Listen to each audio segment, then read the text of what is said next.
வணக்கம், welcome to the channel recipes desk. இன்றைக்கி நம்ம நூல்கோல் கிரேவி எப்படி செய்கிறதுன்னு பார்க்கலாம்.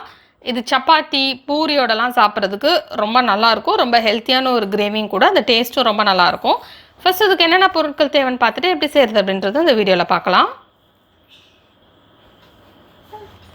இதுக்கு 2 நூல்கோல் சின்ன சைஸில் இருக்கிற மாதிரி 2 எடுத்துக்கிடலாம். 2 தக்காளி, 2 பெரிய வெங்காயம், 2 பச்சை மிளகாய், தேங்காய் 2 துண்டு, பிரியாணி இலை 2, பட்டை இந்த சைஸில் எடுத்துக்கலாம், 3 ஏலக்காய், 3 கிராம்பு, 2 அன்னாச்சிப்பூ, கொஞ்சம் கல்பாசி,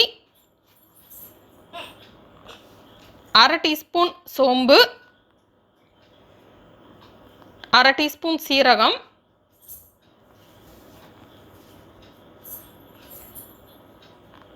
ஒரு சின்ன துண்டு இஞ்சி, 10 பல் பூண்டு,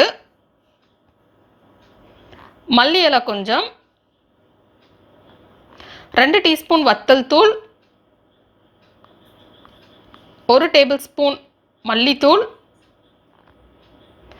1/2 டீஸ்பூன் மஞ்சள் தூள், 1/2 டீஸ்பூன் கரம் மசாலா,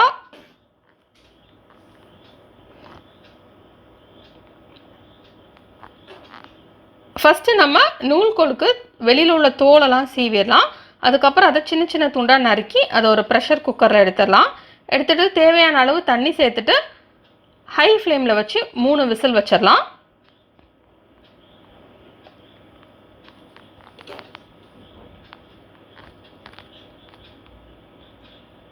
இப்போ அது குக் ஆகிட்டு இருக்கட்டும். அதுக்குள்ளே நம்ம ஒரு மிக்ஸி ஜார் எடுத்துடலாம். எடுத்துகிட்டு அதில் தோல் உரித்து வச்சுருக்கிற பூண்டு சேர்த்துடலாம்.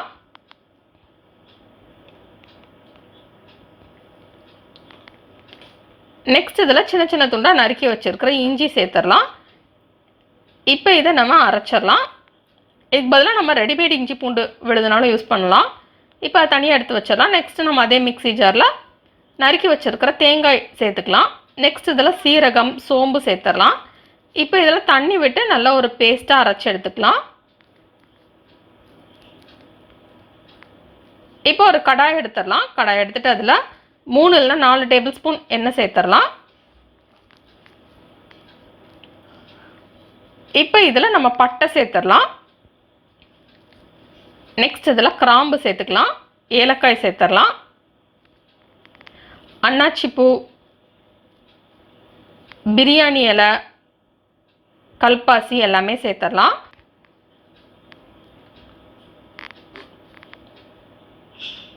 நல்ல ஒரு ஃப்ளேவர் வரட்டும், அது வரைக்கும் நம்ம இதை ஃப்ரை பண்ணிக்கலாம். நெக்ஸ்ட் இதில் பச்சை மிளகாய் சேர்த்து ஃப்ரை பண்ணிடலாம்.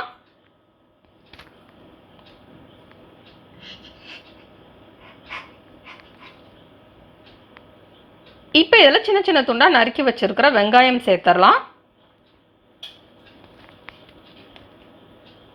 சேர்த்துட்டு வெங்காயம் ப்ரௌன் கலர் ஆகட்டும், அது வரைக்கும் நம்ம இதை ஃப்ரை பண்ணிடலாம்.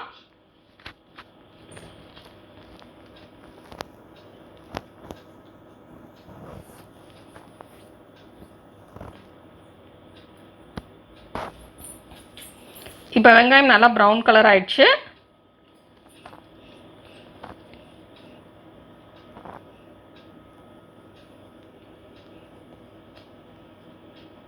இப்போ இதில் இஞ்சி பூண்டு விழுது சேர்த்து மிக்ஸ் பண்ணிடலாம்.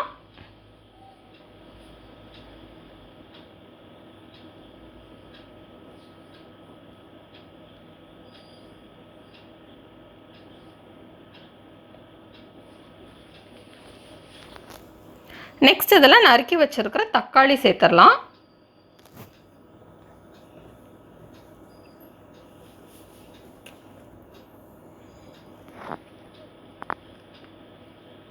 இப்போ நம்ம இதை ஃப்ரை பண்ணிடலாம். தக்காளியில் உள்ள பச்சை வாசனையெல்லாம் போகட்டும், அது வரைக்கும் நம்ம இதை ஃப்ரை பண்ணிக்கலாம்.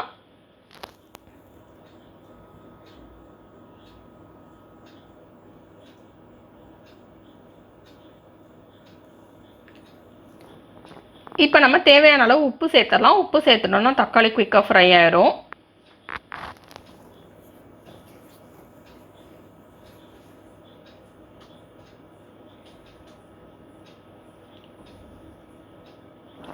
இப்போ தக்காளி நல்லா குக் ஆயிடுச்சு, நல்லா வெங்காயத்தோட மிக்ஸ் ஆயிடுச்சு.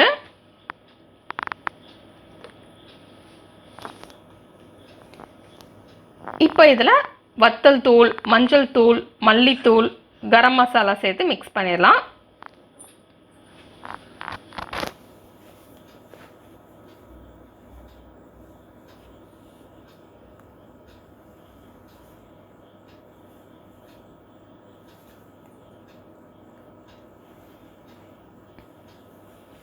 இப்போ இது எல்லாத்தையுமே மிக்ஸ் பண்ணியாச்சு.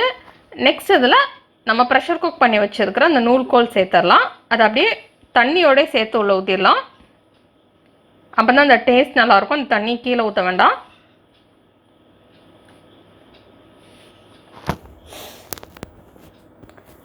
ப்ரெஷர் குக் பண்ணுறப்போ நம்ம முக்கால் பாகம் வெந்திருக்கிற மாதிரி குக் பண்ணால் போதும். ஏன்னா நம்ம திருப்பி கொதிக்க விடுறப்போ இது கம்ப்ளீட்டாக குக் ஆயிரும். ப்ரெஷர் குக் பண்ணுறப்போ நீங்கள் ரொம்ப குக் பண்ணிட்டீங்க அப்படின்னா நம்ம திருப்பி கொதிக்க விடுறப்போ அது அப்படி கரைஞ்சிரும். அதனால் ரொம்ப குக் பண்ண வேண்டாம்.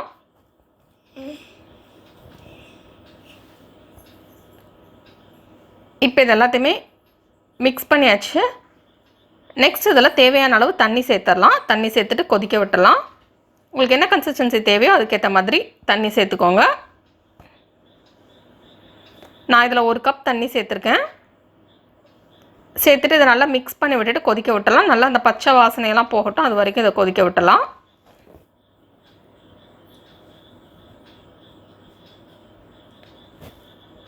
இப்போ இது நல்லா கொதிச்சிருச்சு, பச்சை வாசனையெல்லாம் போயிடுச்சு. இப்போ நம்ம அரைச்சி வச்சுருக்கிற அந்த தேங்காய் விழுது சேர்த்துடலாம். சேர்த்துட்டு இதை நல்லா மிக்ஸ் பண்ணி விட்டுட்டு கொதிக்க விட்டுடலாம்.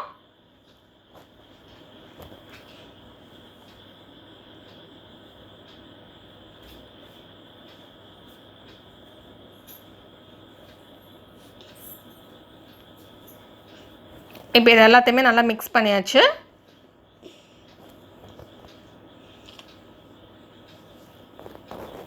தேவைப்பட்டது அப்படின்னா நீங்கள் இதில் தண்ணி சேர்த்துக்கலாம். உங்களுக்கு என்ன கன்சிஸ்டன்சியில் கிரேவி தேவையோ அதுக்கேற்ற மாதிரி நீங்கள் தண்ணி ஆட் பண்ணிக்கலாம். நல்ல உங்களுக்கு திக்காக வேணும் அப்படின்னா நீங்கள் தண்ணி ஆட் பண்ணாதீங்க. இப்போ நம்ம லோ ஃப்ளேமில் வச்சு மூடி வச்சுட்டு ஒரு 10 நிமிஷம் கொதிக்க விட்டலாம்.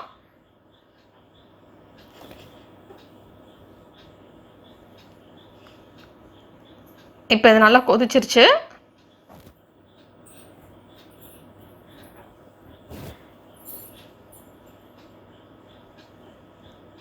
இப்போ நம்ம ஸ்டவ் ஆஃப் பண்ணிவிட்டு சின்ன சின்ன துண்டாக நறுக்கி வச்சுருக்கிறோம் மல்லி இலை சேர்த்து மிக்ஸ் பண்ணிடலாம். இப்போ நமக்கு சுவையான நூல்கோல் கிரேவி ரெடி ஆயிடுச்சு. இது பூரி சப்பாத்தியோடலாம் வச்சு சாப்பிட்றதுக்கு ரொம்ப நல்லாயிருக்கும். இந்த ரெசிபியை நீங்கள் வீட்டில் ட்ரை பண்ணி பாருங்கள். இந்த ரெசிபி உங்களுக்கு பிடிச்சிருந்தா நான் லைக் பட்டன் கிளிக் பண்ணுங்கள். உங்கள் ஃப்ரெண்ட்ஸோட இந்த ரெசிபியை ஷேர் பண்ணுங்கள். மறக்காம இந்த சேனலுக்கு சப்ஸ்கிரைப் பண்ணிவிட்டு பக்கத்தில் இருக்கிற பெல் ஐக்கான் ப்ரெஸ் பண்ணிக்கோங்க. அப்போ தான் நான் போடுற வீடியோஸ் எல்லாமே உங்களுக்கு உடனுக்குடன் கிடைக்கும். அதுமாதிரி மிஸ் பண்ணாமல் இன்ஸ்டண்ட்டாக பார்க்க முடியும். இந்த ரெசிபியை ட்ரை பண்ணிவிட்டு எப்படி வந்திருக்கு அப்படின்றது கீழே கமெண்ட்ஸ் பாக்ஸில் சொல்லுங்கள். மேலும் இந்த சேனலோட இணைந்தவர்கள் புதிய புதிய ரெசிபிகளுக்காக